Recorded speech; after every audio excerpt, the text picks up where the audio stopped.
I'm going to make the entire world make sense to you. I'm going to oversimplify some things, but I'm going to explain what's going on because you're confused as to why our politicians seem so evil, corrupt, and inept. So let me explain it to you. The people with the money control the politics. Most of you understand that. Politics is simply money.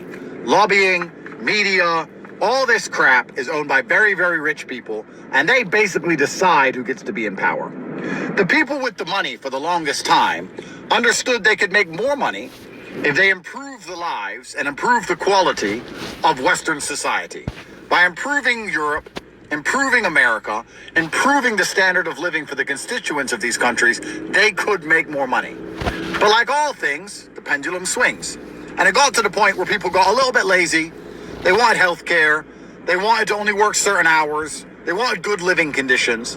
And one day, the rich people woke up and realized, wait, we can make more money now by destroying Western civilization. We don't make more money by making it better because the people in the West now are very decadent and they've started to pay a lot of attention and they start to do these investigations and they've started to notice how corrupt everything is and they're starting to notice how much money we're stealing. You know, if we could just replace all of them with third worlders don't complain about governmental corruption ever.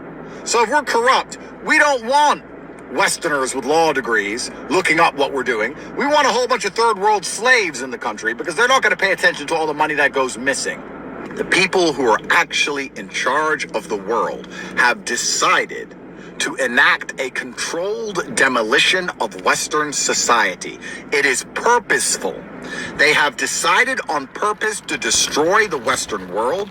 They've decided to destroy our way of life. They've decided to destroy everything we grew up with and believe in and know. They've decided to destroy it.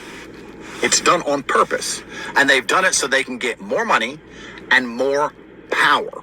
Because once they turn the first world into the third world, they then become rulers over the third world. And the third world rulers have real power. Think about this. I could talk about this forever. Does Keir Starmer have real power? I mean, can he walk around and randomly point at someone in the street and say off with his head? No, he can't. But in Saudi Arabia, they can. In lots of countries, they can. In Indonesia and Bhutan, whatever. A leader could say, get him. And that's it.